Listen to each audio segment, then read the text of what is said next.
Oi, Juan, tudo bem?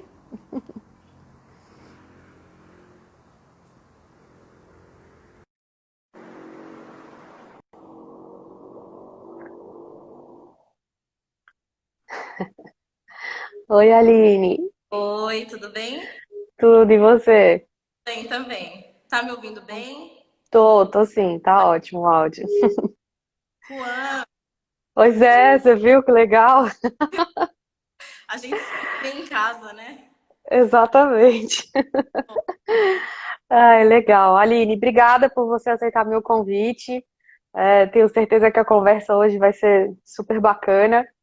E vou te apresentar um pouquinho antes, porque vai ter gente que me segue, que te segue, então, para quem está chegando agora, então, a Aline, ela é formada em gastronomia, dá aula de gastronomia, fez mestrado em hospitalidade, estudando sociabilidade e comensalidade num quilombo remanescente em São Paulo. Mãe de três filhos lindos e tem muita história para contar para gente com relação às experiências que ela teve no mercado de turismo, na área de hospitalidade de maneira geral, né? Então, trabalhando com essa questão da gastronomia, que é um nicho bastante importante do mercado de turismo, né? Então, eu quero agradecer a presença de todos vocês e aproveitem, porque a conversa hoje vai ser muito legal. Aline, eu queria começar te perguntando o que te levou a trabalhar com gastronomia? Tá. Bom, primeiramente, boa noite, né? Eu tô muito feliz com o convite, muito obrigada. Eu queria até falar um pouco sobre isso antes da gente começar. Eu tô num momento Claro. muito bacana agora, porque dentro da nossa conversa a gente vai entender um pouco melhor isso que eu quero falar a respeito também com as pessoas que estão nos assistindo. Mas é esse momento de fato de falar a respeito de uma série de coisas que para mim eram coisas que ficavam meio obscuras assim, né? Eu não Entaladas, né? falava, é. Uhum. Então, eu estou muito feliz com o convite, porque eu acho que de fato vai ser um momento muito bom para a gente falar a respeito disso e de fato tocar algumas pessoas. E muito obrigada. E obrigada às Mas pessoas que estão nos assistindo também. Estou muito feliz com. que bom, que bom. Cada vez mais. A ideia é a gente abrir, a gente ter cada vez mais conversas como essa, justamente porque é um assunto que precisa ser falado, né? Ele não dá mais para ser velado, né? Mas Também. vamos lá, vamos começar, vamos em frente. Bom, os meus alunos, eu sempre falo isso, né? Os meus alunos sabem bem mais ou menos como tudo começou, porque eu faço muita questão de falar isso nas primeiras aulas, porque eu acho que é até uma forma deles entenderem muitas vezes um outro lado da história, né? Uhum, Eu comecei a estudar gastronomia em 2004, eu tinha 17 anos, e quando eu entrei no curso de gastronomia, eu não queria fazer gastronomia. Desde pequena, sempre gostei muito de cozinhar. Minha mãe trabalhou durante muito tempo em casas de família, como governante, como cozinheira. Minha mãe é uma uhum. pessoa que trabalha desde os 7 anos de idade. Então, quando eu falo assim, parece Nossa. um absurdo, uma coisa assim que É, imagina, porque eu tenho filhos e os meus meninos têm 7 anos. Eu não imagino eles uhum, trabalhando. Mas é algo exato. que a gente sabe que na história de muitas famílias é recorrente, né? Quando a gente fala nos nossos Uhum, ancestrais. E aí eu tinha esse receio com relação a fazer gastronomia, mesmo gostando muito de reproduzir as coisas que minha mãe fazia, porque eu me imaginava trabalhando da mesma forma que ela, também em casas de família, também como uma uhum. cozinheira. E aquilo para mim era impensável. Então eu queria muito fazer jornalismo na época, porque eu sempre gostei muito de escrever e de falar. E aí a minha mãe teve uma conversa comigo e me falou: não, você faça o curso de gastronomia e se você depois quiser fazer qualquer outra coisa, você vai ter condições de pagar e fazer outra coisa, né? E aí Uhum. eu fiz faculdade no Senac de Águas de São Pedro. E aí, quando eu falo isso, as pessoas imaginam, poxa, se ela tinha como fazer faculdade em Águas de São Pedro, as coisas não eram tão ruins assim, né? É. Mas para quem não sabe, a minha mãe, como governanta, ela, para não ganhar um aumento de salário, ela pegou esse aumento e esse aumento foi convertido na minha mensalidade da faculdade. Então Nossa, foi que legal. que durante 2 anos eu fiquei morando no alojamento da faculdade e eu consegui concluir o curso com ela recebendo esse aumento que na verdade era o pagamento das minhas mensalidades. Porque Uhum, para quem sabe, o curso no Senac é um curso que é reconhecido, né? Aqui no Brasil é um curso muito bom. E é um curso que não é tão barato, né? E o Sim, curso de sim. gastronomia em si é um curso que não é barato e que, inclusive, é uma das questões que eu falo tanto a respeito hoje em dia, porque se não fossem nessas condições, talvez eu não tivesse conseguido fazer. Até porque naquela época não existiam tantas ações afirmativas e ações também que facilitassem esse acesso à universidade de pessoas que tinham essa origem mais simples e até a questão Uhum, em periferia e tudo mais. Então, tudo começa aí, né? A partir daí eu me formei, comecei a trabalhar em alguns restaurantes aqui em São Paulo e aí eu deslanchei, assim, no sexto mês de faculdade descobri que tinha muito mais para se fazer ali com uhum. relação ao curso e foi daí em diante que eu encarei de fato a gastronomia e hoje em dia eu sou muito feliz porque eu realmente não sei se eu conseguiria fazer outra coisa porque eu tenho uma paixão pelo que eu faço que eu até não gosto de ficar falando sempre, porque eu não sei como explicar. Porque é muito. Eu falo para os meus alunos, se eu tivesse que fazer outra coisa, eu não sei como é que seria, porque realmente eu acho que eu faço bem o que eu faço e eu faço com muito gosto. É interessante você falar isso, porque eu também sou formada no Senac, mas eu sou formada em hotelaria, né? E eu sou formada pelo campus de Santo Amaro, em São Paulo. E a gente tem disciplina na grade curricular de hotelaria, tem quase 2 anos de curso de gastronomia, que é a matéria de alimentos e bebidas. Sim. E quando eu saí de casa para morar em São Paulo, eu não sabia fritar um ovo direito, eu sabia fazer miojo. Ligava para minha mãe, que está aqui assistindo a gente, para ela me explicar como é que fazia arroz. E essa aula de alimentos e bebidas para mim foi absolutamente transformadora, porque hoje eu tenho uma paixão muito grande por cozinhar. Eu adoro e eu acho isso muito interessante, como a gastronomia é uma área que as pessoas buscam e realizam realmente por uma paixão, né? Eu vejo amigos meus, por exemplo, que não tinham a menor ideia do que fazer da vida e todo mundo acabou se encontrando no ramo de alimentação conta dessa motivação, né? Eu acho que é muita sociabilidade. Você conhece mais do assunto do que eu, na realidade. É muito legal isso. E como que é essa experiência para você, uma mulher negra numa área tão masculina e predominantemente branca, que é a gastronomia, Aline? Então, tudo para mim, assim, eu até para falar um pouco sobre isso, acho que a gente é legal a gente voltar um pouco, né? Porque na minha vida eu passei por algumas situações em que essa predominância ela me fez entender de fato quem eu era naqueles espaços. A minha Uhum, mãe, por ela ter essa busca pela educação, né, ser bem dada para os filhos e para que isso realmente de fato fosse um elo de transformação nas nossas vidas, ela desde sempre me permitiu estar em espaços que, pelo lugar onde eu morava e também pela minha condição como menina negra da periferia, isso era muito complicado e muito difícil. Então, eu fiz inglês durante um tempo, por exemplo, na adolescência na cultura inglesa, e eu era a única uhum, menina negra da sala, e aquilo já era algo que era estranho para mim. E a minha mãe sempre conta que aos 3 anos de idade, teve um dia que eu cheguei em casa e eu não queria mais fazer aulinha de natação na recreação, né, naquela época.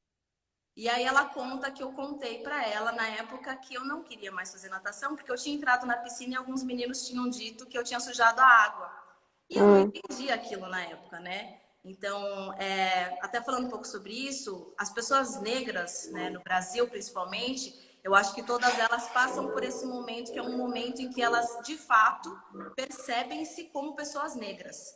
A gente não uhum. nasce entendendo isso, seja colocado para a gente essa questão até que de fato a gente passe por uma situação dessas em que é colocado na sua é escancarado para você que você é aquela pessoa diferente. A gente não se Sim. vê diferente até que isso de fato seja exposto dessa forma. Uhum, Então, ter feito parte desses espaços onde outras pessoas semelhantes a mim não estavam presentes, me fez já entender essa diferença, né? E aí trabalhar nessa área também foi algo que desde o início foi muito desafiador, porque não é só a questão de ser mulher e as pessoas que entendem, principalmente quando a gente fala nos movimentos feministas, vão entender também essa relação que eu faço, quando é importante a gente dizer que o feminismo, por mais que ele esteja ali tentando contribuir para que todas as mulheres elas se beneficiem, né, do que elas têm por direito, existe ainda uma diferença com relação a essa questão da mulher feminista negra, né? E Sim. da mulher negra na sociedade. Então, isso foi bem complicado. Eu tive alguns problemas e uma série de dificuldades para realmente me fazer presente ali nesses espaços, e principalmente respeitada. Tanto com relação à questão do machismo, de fato, na cozinha que acontece, numa série de situações, de você ouvir piadas, de você receber propostas indesejáveis, de você muitas vezes ser tocada sem que você queira, e ainda ter essa questão, né, de muitas vezes, por ser uma mulher negra, ter ainda essa relação do desprezo pela cor da Uhum. pele, né? Então, até isso é uma questão que a gente tem que, muitas vezes, levar adiante e tentar falar um pouco mais a respeito para a gente entender como é possível a gente conseguir ocupar esses espaços de forma que tenhamos esse respeito. Sempre foi bem complicado. Meu primeiro emprego, por exemplo, eu tinha 19 anos e eu trabalhei com um senhor que tinha já 45 anos de casa, né? Nossa. Então, eu acabei, depois de 6 meses, recebendo uma promoção. Trabalhei como sous-chefe durante um tempo. E ele não conseguia, de forma alguma, aceitar as coisas que eu falava para ele. Ele ouvia muitas vezes e fazia diferente do que eu pedia para ele fazer. Então, sempre na minha vida, e acredito que não só na minha, mas na vida de mulheres negras e de mulheres na cozinha, a gente Sim. constantemente tem que ficar tentando fazer com que essas afirmações elas sejam mais intensas, para que as pessoas de fato compreendam o nosso espaço ali e nos respeitem. Uhum. E você, a título de curiosidade, você observa que de quando você entrou no mercado, então quando você tinha 19 anos para cá, você tem observado a presença de mais mulheres negras na gastronomia ou não? Então, isso é bem interessante, porque na época que eu fazia faculdade, eu nunca tive uma referência negra, né? Uhum. Engraçado que essa semana eu conversei com a minha mãe. A primeira referência negra dentro da cozinha que eu tive foi de um chefe que me deu aula na época, que inclusive foi algo que eu nem imaginava, porque realmente era um espaço ali que não tinham professores negros, que foi o chefe Ceci, e que me mostrou também ali a possibilidade de um profissional que fosse parecido comigo, digamos assim, né? Em que eu via Uhum. uma representação. Dentro da cozinha, de fato, eu fui, depois de muitos anos, conhecer a Benê Ricardo, que foi uma chefe de cozinha que teve uma trajetória de vida incrível também, porque ela trabalhou durante muitos anos na família como cozinheira, e ela conseguiu se erguer e conseguiu montar o próprio buffet. Infelizmente, faleceu sem o devido reconhecimento. Eu acho importante a gente falar isso, porque apesar de toda Uhum. a trajetória, ela não teve o reconhecimento que eu acredito merecia. E aí, a partir daí, eu fui conhecendo outras profissionais, né? Negras. Eu ainda até hoje sinto essa dificuldade de ter essa inspiração, né? Porque a gente, de fato, não vê isso tão claro, principalmente na mídia, que é o que muitas vezes acaba alimentando todas as famílias desse país, né? As pessoas, Uhum. às vezes, elas só absorvem o que está passando na TV e a gente acaba não se vendo ali e, por consequência, a gente acaba não chegando ali a ocupar essas casas todas e fazer com que as pessoas nos percebam. Hoje em dia eu vejo que mulheres com a minha idade, né, mulheres que talvez tenham começado junto comigo há 15 anos atrás, 16 anos atrás, elas têm se destacado muito, mulheres negras. Então, hoje em dia Uhum. eu vejo sim uma representação maior, não tão grande quanto eu acho que seria o ideal, mas eu tenho visto muitas profissionais que têm trabalhado, inclusive, para fazer com que essa identidade ela seja mais reconhecida, né? A gente tem buscado aí voltar a essas raízes, a essa ancestralidade, e mostrar de fato que é importante que nós estejamos ali também, que tenhamos nosso espaço, né? Eu acho que o bacana que eu tenho visto, inclusive, nessas chefes, é que há uma semelhança com relação a esses trabalhos, né? Então, muitas se voltam, de fato, a essa questão das raízes, a essa questão das nossas tradições que foram perdidas, de muitas tradições que nós não sabemos que existem e não Quais são? sabemos também, porque esse é um Uhum. problema da grande maioria das famílias pretas nesse país, né? A gente Sim. não tem referência. Talvez você tenha uma descendência que você tenha a possibilidade de saber quais foram, sei lá, os alimentos mais consumidos pelas suas Uhum. anteriores ou algo do tipo, nós não temos essa referência, né? Nós não sabemos nem de fato de que parte da África, de repente, os nossos antepassados foram tirados. Então, isso dificulta muito a gente conseguir colocar esse conhecimento aí à mostra, mas eu vejo essa semelhança nas profissionais de gastronomia negras hoje em dia, que é essa busca e esse resgate por essas tradições. Ah, é legal. O Paulo fez um comentário aqui, ele já está antecipando o que eu ia falar, que nesse momento talvez você tenha dificuldade em encontrar referências, né? Mas pelos comentários, pelo pessoal que está entrando aqui, eu estou vendo que tem bastante aluno, seu ex-aluno, e todos eles estão falando que tem saudades de ter aula com você. O Paulo Poletti falou que você já é uma inspiração, então serve aí o exemplo, né? Você está se tornando, você já é uma inspiração para vários alunos seus. Que bom, fico feliz. Eu, é até legal falar sobre isso, né? Porque eu teve uma vez que eu fui dar aula, hoje em dia eu dou aula aqui na Embi Morumbi, em São Paulo também. E teve Uhum. uma vez que eu fui dar aula, talvez essa aluna esteja até na sala, nem sei. E teve uma aluna que veio conversar comigo no final da aula e veio me falar o quanto tinha sido importante ela entrar na cozinha e eu estar lá. E eu não me dei conta daquilo, até eu sair da faculdade, entrar no carro e eu perceber que eu não tive aquilo. Sim, Me aqueceu o coração saber que talvez realmente só a minha presença ali já fosse algo que fizesse diferença. Então, que sim, bom. sim. Eu falo isso por experiência própria, porque eu também tive essa sensação com você. Quando a gente entrou no programa de mestrado, você estava um pouco à minha frente, né? Mas eu senti um certo alívio na hora que eu entrei na sala. Eu falei assim, nossa, olha que bom, tem uma pessoa negra aqui, porque eu costumo muito falar isso. Eu sei o meu lugar de privilégio e me incomoda profundamente eu entrar nos lugares e eu não ver pessoas negras. E eu senti muito isso. Eu falei assim, nossa, que bom! Existe abertura para isso, existe oportunidade para alunos negros também estarem aqui. Aí eu já até te antecipo a sua pergunta. Como que foi essa experiência para você, Aline? Porque você era realmente a única pessoa negra no nosso programa de mestrado. É claro que é muito significativo ter a sua presença lá, mas obviamente que poderia ser muito mais, né? Mas isso já foi um alento, assim, para mim. Eu achei isso muito legal, ainda mais o tema que você estudou, que foi realmente afro-referenciado, né? Então, como que foi essa experiência para você?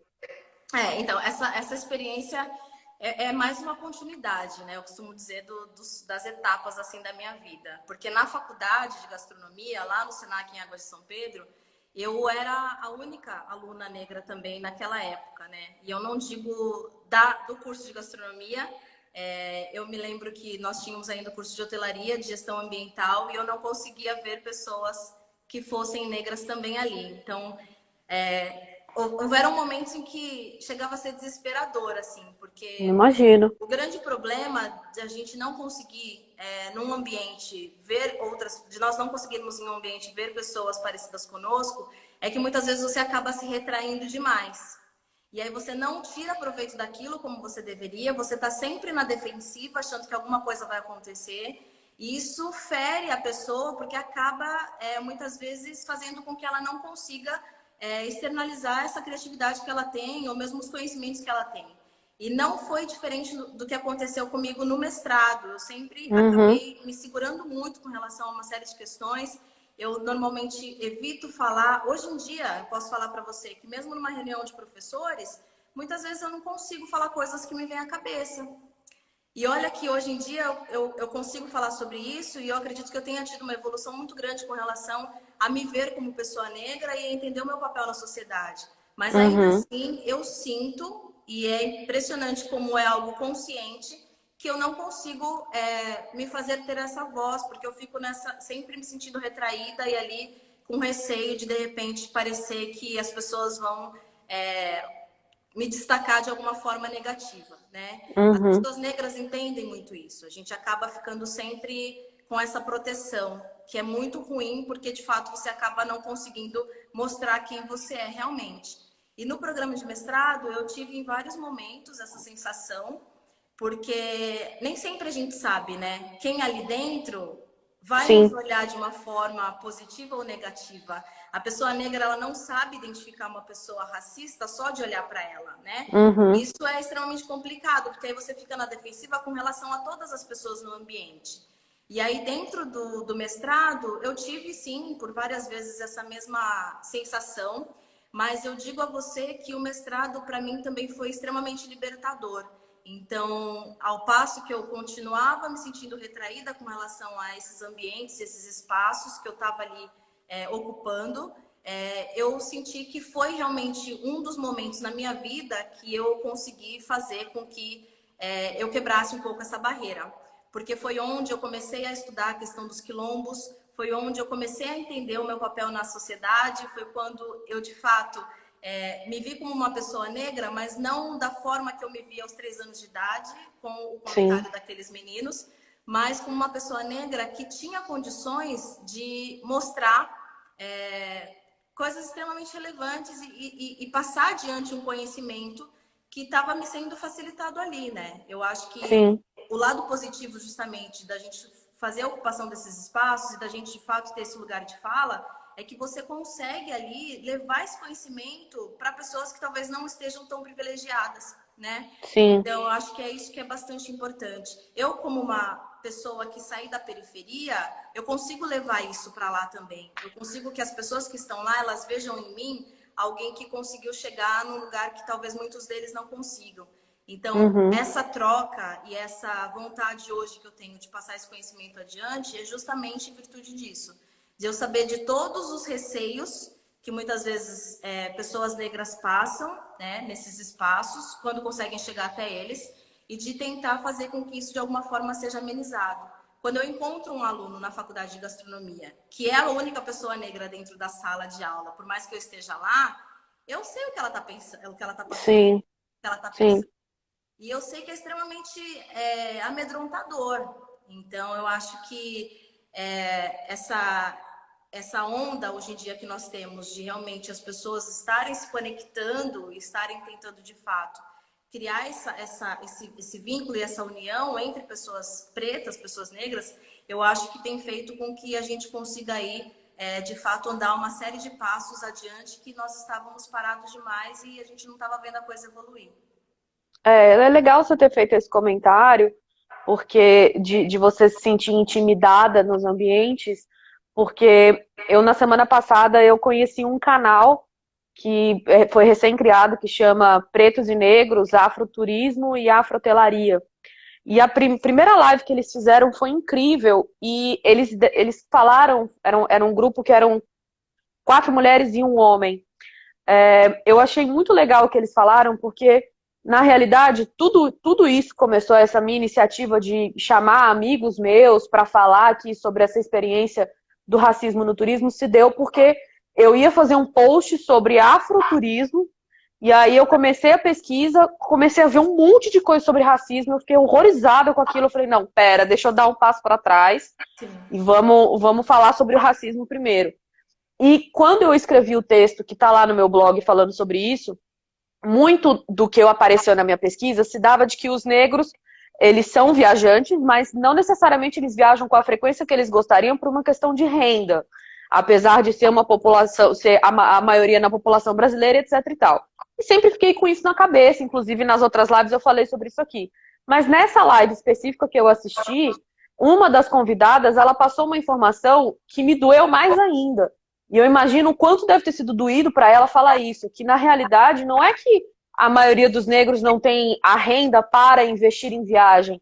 É, na realidade, entender viagem como um privilégio, e um privilégio que não é de direito dos negros, enquanto que viajar é lazer, viajar deveria estar na Constituição, dando direito a todo mundo a viajar e ser permitido para todos, né? Então, isso me chamou muita atenção, porque eu fiquei assim, gente, é óbvio, não necessariamente é uma questão de renda. É claro que existe uma desigualdade, etc., mas a gente tem que pensar nesse lugar também, né? De se sentir amedrontado de fazer uma viagem, de não se sentir seguro e etc.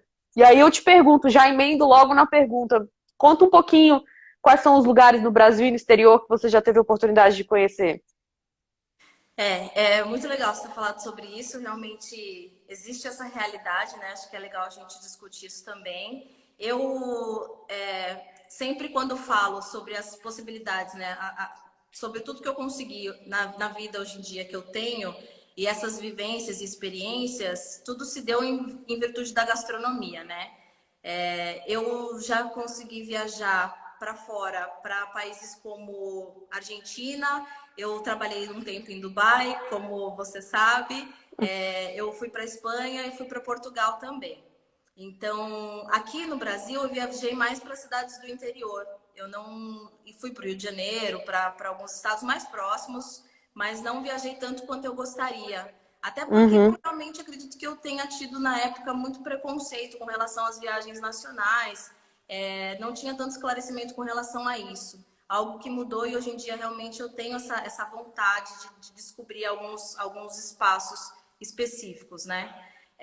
Mas com relação a essa questão, né, eu falo que foi em virtude da gastronomia que eu tive todas essas possibilidades, porque muitas das viagens internacionais que eu fiz, elas se deram em virtude de apresentação de trabalhos no mestrado, ou uhum. mesmo em virtude de algum trabalho que eu precisava fazer dentro da área da gastronomia. Então, realmente me possibilitou essa abertura, né? E eu acho que sim, existe essa questão de muitas pessoas negras no Brasil não conseguirem a renda suficiente para isso, mas eu te confirmo que essa questão de muitas vezes a gente sentir essa dificuldade em se sentir seguro com relação a essas viagens, ela acontece muito. Eu tive uma experiência, a primeira vez que eu fui, a primeira vez que eu fui para a Argentina, por exemplo, eu fui sozinha. Foi minha primeira viagem sozinha, nunca tinha feito uma viagem sozinha. E foi muito bom, porque foi algo que eu descobri que era bacana, né? Viajar só. E ao mesmo tempo foi extremamente aterrorizante.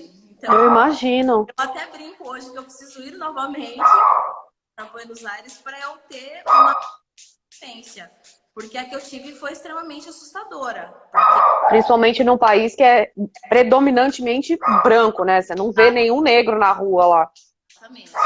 Eu não tinha tanto esse conhecimento, né? E essa foi uma das questões. Eu apresentar um trabalho que inclusive falava dos territórios quilombolas e falava sobre essa questão do racismo em um evento que foi todo construído para falar sobre questões raciais. E aí, Uhum. nesse evento, tinha uma série de trabalhos sendo apresentados que falavam, inclusive, sobre a Argentina com pessoas negras. E eu não via nos espaços todos que eu frequentei ali, durante o tempo que eu permaneci, pessoas iguais a mim. Então, realmente foi algo que me assustou bastante. E eu acredito que é algo que assuste também vários brasileiros negros que muitas vezes não sabem como o país lida com essas questões e aí Uhum. acabam ficando com esse receio de viajarem. Sim, eu imagino. E conta um pouquinho pra gente. Eu morro de vontade de saber como que foi essa experiência em Dubai, porque eu só lembro de você ter contado en passant. Eu fico Foi. imaginando que deve ter sido assim, muito diferente, porque uma pessoa negra num país muçulmano ainda, uma mulher negra num país muçulmano deve ter sido assim, o ódio diferente pra você, né? Como Foi. foi isso? Foi muito. A experiência em si, num contexto geral, foi maravilhosa, né? Eu acho que viajar é muito bom, eu adoro viajar, eu descobri isso realmente nas primeiras viagens que eu fiz. E ir para Dubai foi realmente um desafio com relação a uma série de questões, né? E aí, até falar um pouco sobre isso, e até acho que seria legal a gente entrar num assunto que talvez seja de retomada do que a gente vinha falando sobre a questão da gastronomia e de mulheres dentro da cozinha. Porque quando eu Uhum, fui para Dubai, eu fui para ser sous-chefe de cozinha de um restaurante brasileiro dentro de um hotel que tinha outros restaurantes com outras temáticas, mas que era um hotel que estava ali numa cidade árabe, né? E eu fui para ser sous-chefe de um chefe de cozinha que é um homem branco, que não falava inglês e que, apesar de brasileiro, ele me tratava lá em Dubai como se ele não me conhecesse, né? Era meio estranho isso. A gente teve uma relação bem complicada, porque ao mesmo passo que eu era super respeitada pelas pessoas lá, e isso me chocou bastante, porque eu fui cheia de medo e cheia de receios de que, por eu ser uma mulher negra e também por ser brasileira, eu fosse passar por situações constrangedoras. E, na verdade, onde eu sofri mais foi dentro da cozinha do restaurante brasileiro que eu trabalhei com vários brasileiros. Então, nossa, você gente. vê que o que a gente passa aqui no Brasil, com relação a machismo e com relação a racismo, pode ser transportado para outro país quando você tem outras pessoas brasileiras com esse pensamento que os brasileiros, infelizmente, têm aqui. Porque dentro Sim. ali daquele espaço, todos os outros profissionais, por mais que eles tivessem mais tempo de trabalho que eu, uma vivência muito maior, eles me respeitavam pelo cargo que eu ocupava e dentro da minha própria cozinha eu não recebia esse respeito, né? Então, Uhum. essa eu sempre falo foi a parte sombria do trabalho que eu prestei lá em Dubai. A Quanto cidade, tempo você ficou lá? eu fiquei 6 meses. Hum. A cidade é maravilhosa, o hotel era incrível. É um lugar que realmente é fantástico, tanto para você visitar quanto para você morar. É uma cidade extremamente cosmopolita, você encontra pessoas do mundo inteiro, então isso também é bastante interessante, porque por mais que seja num país árabe, você vê que tem uma diversidade ali. E eu acho que isso também faz muita diferença quando a gente fala nessas questões raciais, porque eu não Uhum. sofri isso de forma explícita em momento algum. Nunca me senti maltratada pela cor da minha pele dentro do país. Eu tive mais prejuízos com relação à discriminação por ser Uhum. brasileira, por me dizer brasileira, do que explicitamente por conta da cor da minha pele. Então, a Entendi. gente, né, nós como mulheres brasileiras, claro, tem ainda a questão, né, de muitas vezes a mulher negra ser associada a carnaval, e aí existe uma hipersexualização com relação a essas. Uhum. Mas toda vez que eu falava que eu era brasileira, as pessoas sempre tinham alguma piada para fazer, né? Com relação Entendi. ao país. Então, acho que isso me chocou muito mais até do que, de fato, eu senti o racismo ali tão presente com relação à questão da cor da minha pele. E é Entendi. bem interessante falar sobre isso, porque ontem eu estava assistindo um vídeo de uma médica que ela está trabalhando na Noruega e ela estava contando a experiência dela na Noruega e ela afirma que o Brasil é o país mais racista que existe. E aí ela afirma isso justificando justamente essa questão de como é explícita a forma como as questões raciais são colocadas à mesa para a gente, né? Da forma como um jovem negro é tratado na rua, da forma como uma mulher negra ela é vista num trabalho, né? Ou nas possibilidades de trabalho que ela pode ter, né? É sempre muito menosprezada. Nas questões voltadas também para relacionamentos, a gente tem uma série de Uhum. falam sobre uma temática que é bem importante e interessante a gente falar a respeito, que é a solidão da mulher negra, de existir Sim. sempre essa ideia de que a mulher negra ela serve para uma série de questões sexuais, mas ela nunca pode ser aquela mulher que vai ser assumida e que vai ter o mesmo direito de ter um romance na vida, um casamento, Uhum. numa família mais tradicional, digamos assim, do que uma mulher branca, né? Então, essas questões de respeito aqui no Brasil, ela falava muito sobre como são precárias quando a gente fala nessa questão racial. E como a gente acaba sofrendo muito mais aqui no Brasil do que em outros países, por conta de nem sempre a gente sentir esse racismo como nós sentimos aqui. E essa violência, né? Porque aqui eu acho que o grande foco é o medo que nós temos por sermos negros. Sim. Né? Você viver com medo é uma coisa que ninguém deveria passar. E em Uhum. outros países, muitas vezes, você tem essa flexibilização com relação a esse sentimento. Você tem o receio, mas você não tem o medo de você ser morto, de você ser agredido na rua, como nós temos aqui. É interessante você ter colocado isso. Eu já vi também. Eu estou tentando lembrar aqui. Enquanto você estava falando, eu estava tentando lembrar onde eu tinha lido isso ou quem havia falado dessa questão de que realmente o Brasil é o país mais racista, né, do mundo. E me lembrou a última live com o Ramiro, especialmente dessa fala que você teve sobre Dubai, que ele também precisou, na verdade, na experiência que ele teve ao fazer uma viagem para Portugal, foi quando ele entendeu que no Brasil realmente ele sente muito mais racismo do que num país como Portugal, que é predominantemente branco, e que lá ele não sentia esse racismo velado ou escancarado, a discriminação e etc. E que essa viagem transformou ele no sentido dele saber o lugar dele se reconectar com a identidade dele e tal. E isso que você falou de Dubai, eu imaginava completamente o contrário. Eu imaginava que você teria passado por determinadas dificuldades, não só por ser mulher, mas por ser negra também, mas não pelo fato de ser brasileira. Uma mulher brasileira, eu entendo, claro, que existe essa sexualização da mulher brasileira no exterior, Mas é interessante isso, porque você já é a terceira pessoa, todos que eu te chamei aqui para live, todos vocês falaram isso, que no Brasil vocês se sentem muito mais inseguros em todos os aspectos, não só na hora de viajar, do que comparado no exterior, em que são países que têm maioria branca, principalmente citando a Europa, né? É muito triste isso, e eu sinceramente espero que tudo isso que está acontecendo agora, todo esse movimento que tem acontecido recente, isso realmente abra as portas para as pessoas refletirem mais sobre isso, porque não é só velado, né? Ele é um racismo que ele é escancarado, é na fala, é na brincadeira, enfim. E realmente para as mulheres negras é muito mais complicado porque envolve todos esses outros fatores que você mencionou, principalmente da solidão, da hipersexualização da mulher e etc, né? E assim, uma coisa que dentro da cozinha, principalmente voltando a falar sobre a questão de Dubai, esse problema que eu tive, inclusive, com esse profissional brasileiro que esteve lá, ele acabou usando de armas que a gente comumente vê aqui no Brasil, né? Na época eu tive um problema com ele e eu tentei relatar esse problema para o chefe executivo do restaurante e para o chefe executivo do hotel também.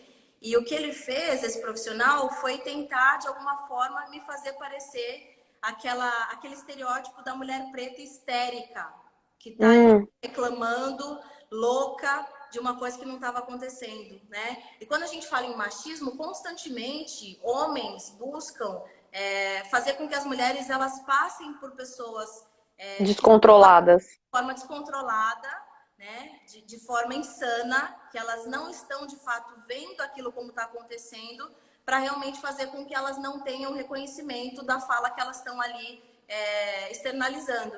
E aí, como Sim. mulher negra ainda, a mulher negra ela já tem também esse estereótipo de ser uma pessoa escandalosa, de ser uma pessoa que fala mais alto, de uma pessoa que briga, né? Então, isso também contribuiu para que eu tivesse esses problemas. E aí eu insisto em dizer, realmente, até para enfatizar e a gente falar realmente nessa afirmação, né, do que você estava comentando dos outros entrevistados, que realmente a gente vê que isso acontece muito mais no Brasil e com brasileiros do que lá fora com estrangeiros. Quando eu estive em Portugal e na Espanha, eu também tive momentos maravilhosos em que eu me senti bem em todos os espaços que eu estive. E aqui no Brasil, como eu falei, a gente vê uma série de olhares que são olhares que denunciam aquele racismo velado, e muitas vezes a gente ouve coisas que são ali né, colocadas para fora do racismo que é mais explícito, e é extremamente incômodo, porque muitas vezes a gente deixa de frequentar alguns lugares realmente para não ter que passar por essas situações. Sim, sim. Que é errado, nós deveríamos nos impor com relação a isso. Mas eu te digo com todas as letras, assim, tem momentos que fica tão cansativo, Eu né? imagino. Tem academias, por exemplo, eu quero ir numa academia, eu trabalho na Vila Olímpia, trabalho ali na Moca também. Tem alguns espaços que muitas vezes eu quero frequentar, mas eu fico cansada, sabe? De ter que ir no lugar e de sentir esses olhares e aí eu acabo deixando pra lá. Falo, não quero, não tô afim de passar por isso hoje. E Sim, pra mim sim. é uma questão realmente que se volta ao racismo. Então, sabe, eu fico me perguntando até quando a gente vai ter que passar por isso. E a minha esperança é só que os meus filhos não tenham que passar pelo mesmo. E aí o que eu tento fazer com eles é justamente dar essa força na educação e mostrar para eles toda essa ancestralidade que eles têm e a força que eles têm, para que eles não sintam a sensação que eu sinto. Porque se eu fosse Claro. uma pessoa que eu não tivesse resguardado tanto isso, né, de ficar com esse receio de receber o que vai vir, né, do racismo que a gente sente no dia a dia, eu frequentaria esses lugares sem me importar com olhares, sem me incomodar com falas diversas que muitas vezes a gente ouve, mesmo que as pessoas estejam falando baixinho num canto. E aí o que eu posso fazer como mãe de crianças pretas aqui do Brasil é fazer com que eles se tornem adultos que não tenham esse sentimento que eu tenho de receio e esse medo constante. É. É o jeito, né? Porque é a melhor coisa que você pode fazer por eles, na realidade. O primeiro convidado que eu chamei aqui foi o João, e ele começou falando que ele foi educado pela mãe dele a não frequentar shopping, justamente porque ele poderia se submeter a determinadas situações que eram absolutamente desnecessárias. É impensável um negócio desse, né? O que depender de mim, seus filhos vão estar num mundo melhor, de verdade. E essas são justamente, e é isso que é importante, sabe? O que você está fazendo hoje, tem feito em todas essas lives, é extremamente importante. É isso que a gente fala sobre como ser antirracista, né? Sim, É importante que as pessoas brancas, elas entendam que elas também têm condições de estarem nessa luta. O que a gente sim, muitas vezes fala é que é importante, quando a gente fala em lugar de fala, que as pessoas que têm determinadas vivências, elas se apeguem a essas vivências e elas busquem trabalhar a fala delas em cima disso. Então é óbvio que você, como uma menina branca, né, muitas vezes não vai poder falar por mim. E a gente nem quer isso. É importante que exato. a minha fala também, que ela seja colocada. Mas o que você pode fazer são essas ações antirracistas. É você apoiar muitas vezes o movimento e você buscar justamente levar esse conhecimento para que outras pessoas brancas elas entendam o poder de ação antirracista que elas também têm. Sim, sem dúvida. E é por isso que eu sempre venho perguntando, na sua posição, você que é profissional do mercado, quais as iniciativas que você acredita que podem ser implementadas no mercado de hospitalidade? E aí eu não estou falando só de turismo, porque eu tenho uma agência de viagens, mas você trabalha com gastronomia e a gente está embaixo do mesmo guarda-chuva, que é o belo mercado de hospitalidade. Quais são as iniciativas que você acha que podem ser implementadas nesse mercado para melhorar as condições de enquanto viajante ou de profissionais negros?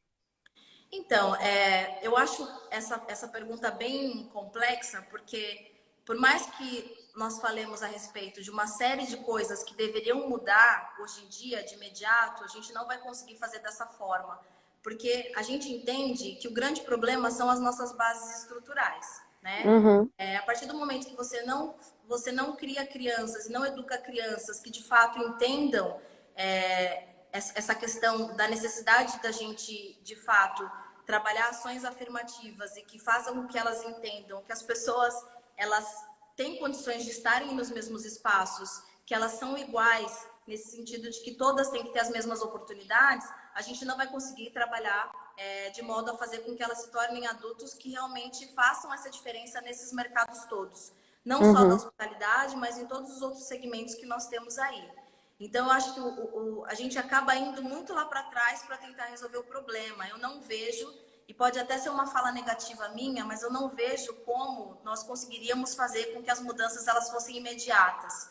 Mas o que eu uhum, ainda acredito é que, com informação constante, é possível que a gente, de alguma forma, consiga amenizar a situação atual que nós temos. Então, nisso, sim, eu acredito. Eu acho que quando a gente pega um hotel e a gente implementa treinamentos que tenham esse tipo de ação, treinamentos que realmente tentem, de alguma forma, colocar essa informação na cabeça das pessoas, isso acaba, de alguma maneira, ficando ali, nem que seja em 1% do que foi passado adiante. uhum. Eu acho que as empresas elas têm também que se responsabilizar por essas questões, né? E essa é a grande luta quando a gente fala sobre ações antirracistas. É que de fato nós consigamos fazer com que essas ações elas sejam institucionalizadas, que as Sim, empresas elas tenham talvez até uma obrigação de elas fazerem esse tipo de protocolo realmente, de treinamento, enfim, para fazer com que isso de alguma forma seja amenizado, né? Falar sobre vários países também é complicado porque cada um deles tem a sua política. Mas eu vejo que o nosso problema aqui no Brasil é que muitas vezes tudo tem que ser colocado de uma forma obrigatória, né? As pessoas elas não têm essa boa vontade realmente da mudança. Eu uhum, entendo sim que falta conhecimento e muitas vezes eu até me irrito assim nos posts que eu coloco no Instagram, porque muitas pessoas às vezes vêm me perguntar no privado se elas têm que usar um termo X ou um termo Y, ou por que aquilo está errado, mesmo sendo coisas que estão ali para o conhecimento de todos, porque eu vejo que há uma preguiça e há uma falta de disponibilidade dessas pessoas de buscarem esse conhecimento. sim, Nós, pessoas negras, não estamos aqui, assim como as mulheres, ou as pessoas que são da comunidade gay, ou as pessoas que são gordas e sofrem muitas vezes gordofobia. Nós não estamos aqui para educar ninguém. A informação está aí para todos. A gente faz um papel aqui de passar esse conhecimento adiante, porque a gente quer mostrar que, que há uma necessidade de mudança, né? A gente sim, quer mostrar os problemas que estão acontecendo e fazer com que as pessoas percebam Mas o nosso papel não é educar ninguém, né? As pessoas precisam ter essa disponibilidade de ir atrás do conhecimento e melhorarem como ser humano. Não é possível que elas fiquem esperando que isso caia do céu e que seja colocado ali de bandeja para elas, né? Então, eu acho que Exatamente. todas essas ações, elas têm que visar inicialmente, de alguma forma, a educação, que seja passada da forma que for melhor para cada empresa, ou para cada estabelecimento, ou para cada instituição, mas que seja passada, que as pessoas elas sintam isso mais próximo da realidade delas, para que de alguma forma elas sejam tocadas, porque eu não vejo de outra forma. E é óbvio, as nossas bases estruturais de educação, elas deveriam ter também uma mudança drástica, mas isso entra em questões políticas e talvez não seja o momento. A gente faz mais. Eu pretendo, no futuro, fazer uma live com vocês três que eu convidei aqui, porque eu sei que o debate vai ser bastante enriquecedor. Mas eu concordo com você, eu acho que o caminho da maioria dos nossos problemas, né, ou está em comunicação ou está na educação. E esses dois andam de mãos dadas, né? Então, de fato, eu também acredito, eu sempre cito isso. Eu tive a oportunidade de trabalhar com capacitação para profissionais do turismo em como atender bem o público LGBT no São Paulo Convention Visitors Bureau e deu muito certo. E eu acredito que realmente o caminho tem que ser a partir daí, da conscientização, da educação, dos profissionais que estão à frente disso. Eu vou ler um pouquinho aqui as perguntas, Aline, porque tiveram. Eu vi algumas. Tem duas perguntas aqui, na verdade, começando pelo Juan. O Juan ele falou: o convite está feito para palestrarem nas disciplinas dele no curso de hotelaria, lá na Universidade Federal do Maranhão. Então, temos já uma palestra. Nós vamos. A gente vai, Juan, pode contar com a gente. E aí teve uma pergunta aqui que eu vou deixar até para você explicar, porque é seu o assunto, mas o Borges, ele está perguntando onde que você fez mestrado e qual foi a sua tese. Ah, legal. Eu fiz mestrado na Embi Morumbi. Eu acho que eu vi aqui essa pergunta. Na verdade, é uma aluna da Embi Morumbi. Acho que é a Tânia. E eu fiz mestrado lá na Embi Morumbi, o mestrado em hospitalidade. E a minha dissertação ela é sobre a sociabilidade e comensalidade de um quilombo remanescente aqui do estado de São Paulo, que é o Cafundó. E aí nós fizemos um recorte em um período para entender como se davam ali as relações de comensalidade dentro do quilombo. E eu até, falando sobre isso, vou tentar disponibilizar lá no meu Insta mesmo alguns links para alguns desses artigos, inclusive para a dissertação, que eu tenho visto pessoas mais interessadas no assunto, e trata justamente dessa questão de como vivem hoje os quilombos remanescentes. Tem alguns artigos sobre titulação de terras para as pessoas que querem entender melhor como essa titulação ela chega até os quilombolas, como de fato eles têm essa devolução da terra que é deles, mas que eles precisam aí de uma série de etapas burocráticas para percorrer para eles de fato conseguirem. E falo muito também sobre essa questão da alimentação e da comensalidade desses quilombos.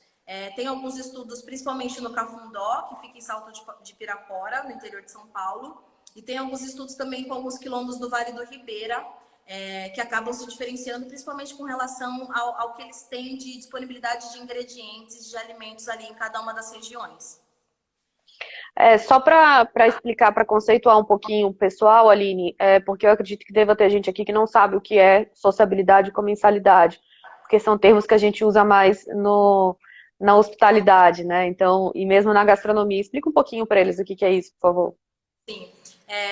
Na época que eu fiz a dissertação, inclusive, até minha orientadora, nós tínhamos até um complexo com relação a esses termos, de fato, né? E aí, quando a gente fala nessas questões de sociabilidade e comensalidade, a comensalidade, ela está ligada diretamente ao alimento e à alimentação. A comensalidade, ela se dá do momento em que o alimento é plantado até o momento que o alimento chega à mesa. E em todas essas etapas, quando principalmente elas decorrem aí em grupos de pessoas que estão ali envolvidos juntos em virtude do alimento. Então, quando eu falo em comensalidade, eu falo principalmente nessas relações de alimentação de grupos que trabalham ali em prol de um mesmo produto, né? E quando o alimento é colocado no centro da atenção e ele é o protagonista. E as pessoas, elas se reúnem em virtude do alimento, né? Então, são essas reuniões de grupos de pessoas em prol do alimento ou daquela produção ali que foi feita, né? Gastronomicamente falando. E quando a gente fala na questão da sociabilidade, é também nessas relações grupais. E aí, no meu caso especificamente, a gente tentou estudar todas as questões que faziam com que houvesse essa sociabilidade dentro dessa comunidade quilombola. Então, tudo que era possível de causar reuniões ali em prol de um assunto ou de um mesmo objetivo daquele grupo específico. E aí, assim, a dissertação em si não é para forçar vocês a lerem, mas quem quiser entender melhor, é bem interessante porque eu tive uma surpresa absurda dentro desse quilombo, que foi perceber uma série de grupos formados ali dentro de uma única comunidade. E quando a gente fala em comunidade, muitas vezes a gente imagina um grupo único trabalhando sempre em prol de um objetivo comum. E dentro dessa comunidade especificamente, eu vi uma situação completamente oposta ao que eu imaginava, a todas as minhas hipóteses. Então, é bem interessante vocês, caso queiram saber mais a respeito, compreenderem isso, porque muitas vezes a gente já imagina uma cena, né, ou um cenário que não condiz de fato com a realidade, né? O nosso imaginário cria isso, e aí quando você faz uma pesquisa e você realmente analisa aquilo, você percebe que muitas vezes a pesquisa ela pode ir por um outro caminho que não o que você tinha imaginado inicialmente.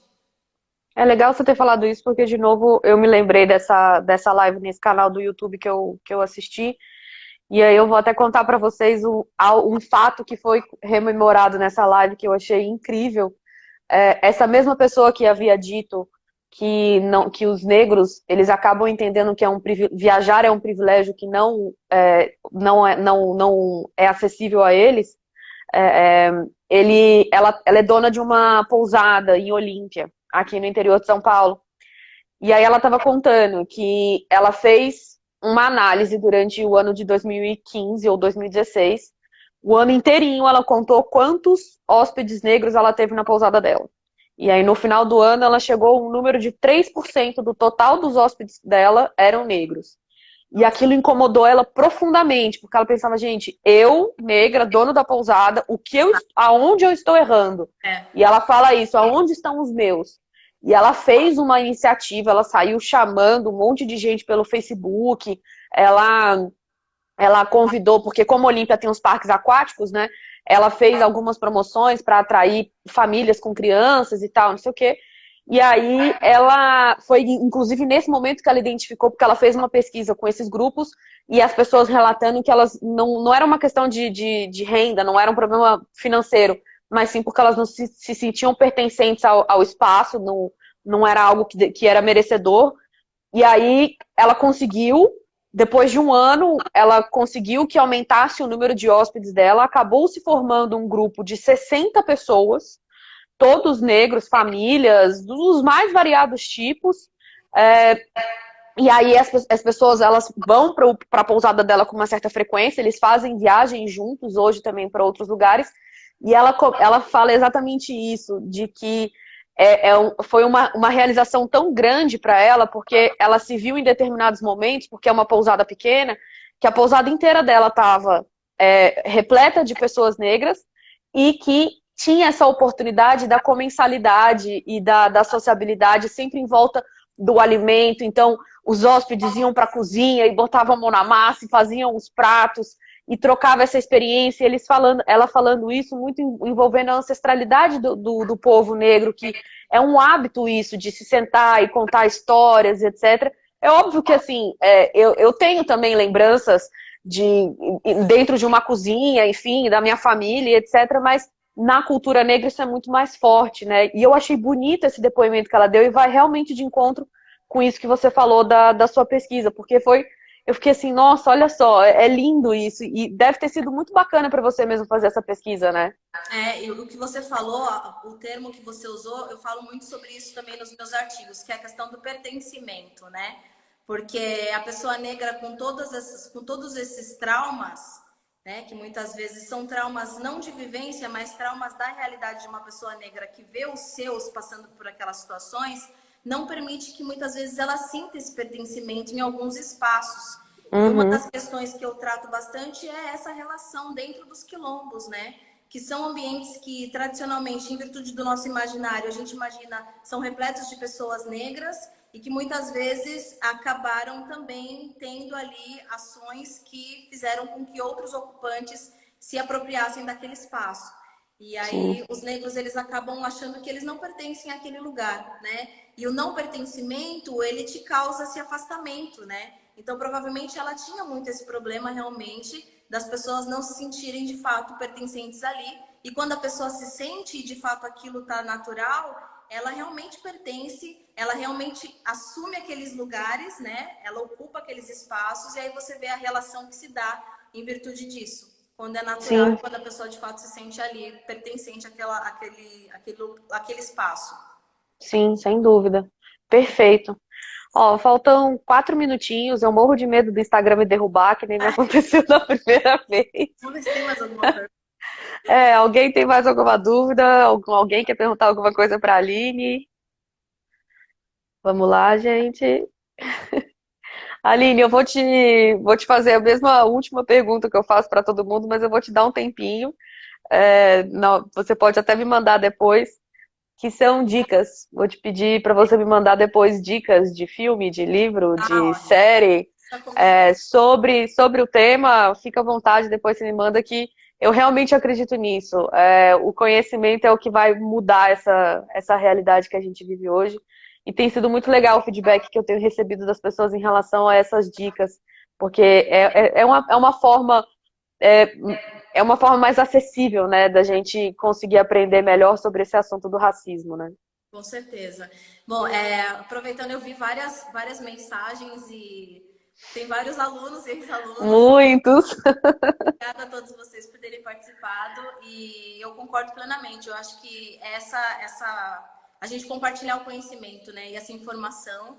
E tem sim uma série de dicas aí que eu vou passar e eu faço questão de passar uns artigos também, porque eu falei sobre Isso. algumas temáticas importantes aqui que eu gostaria que as pessoas que se interessaram que lessem a respeito, porque muitas vezes a gente não fala sobre isso. Então, sobre Uhum. a questão da solidão da mulher negra, a questão que eu falei a respeito também da situação dos quilombolas, dessa titulação de terras, né, e da apropriação de terras também, entre outras tantas, eu acho que é legal para quem se interessar no assunto a gente discutir. Então, eu vou deixar assim, eu te mando essas dicas todas, tanto de artigos quanto de outros materiais, e foi muito bom. Perfeito, eu agradeço. E assim que você me mandar, eu já vou compartilhando com todo mundo. E já deixo o convite aberto de novo. Eu já estou super feliz que a gente vai dar palestra lá com o Juan. Né? Mas eu vou pensar em outros temas também legais para a gente discutir. Não acho que pessoas negras têm que falar só sobre racismo, a gente tem que falar sobre outros assuntos, Tem abrir esse espaço. Então, vamos pensar juntas o que a gente pode fazer para agregar também a discussão nesses assuntos. Pode ser sobre feminismo, pode ser o que for, não precisa ser só sobre racismo, não. Mas fica aí, eu já deixo o convite aberto, as portas estão sempre abertas e agradeço a presença de todos. Estou vendo vários nomes conhecidos aqui. Um beijo para Manu, está lá em Los Angeles assistindo a gente. Todos os alunos, seus alunos que estiveram aqui, obrigada mesmo de coração. Foi uma honra conversar com você, Aline. E Eu a que gente se fala em breve. Obrigada, foi um prazer, obrigada pelo convite. Obrigada principalmente por essa abertura e por você ter essa mente antirracista que é tão importante nesse momento, né? E de fato fazer as ações elas acontecerem. Isso é importante. Tem Obrigada. muita coisa para fazer ainda. E os alunos Ah, só que participaram, obrigada também. Foi um prazer, vocês são ótimos sempre, porque eles estão sempre me apoiando. Muito feliz. E vai ficar salvo, tá, gente? Vai ficar salvo aqui no meu IGTV. Eu vou colocar também no canal do YouTube, então vocês vão poder compartilhar com Ah, todo mundo. Todo mundo vai poder ouvir a história da Aline. E quando tiver qualquer live próxima sobre o assunto, ou qualquer novidade, vocês vão ficar sabendo também, tá bom? bom. Obrigada, Aline. Um beijo Obrigada. enorme para você. Beijo nos seus batutinhas e na Cecília. Fiquem bem aí. Obrigada, Alice. Um beijo. Tchau, tchau. Beijo, tchau.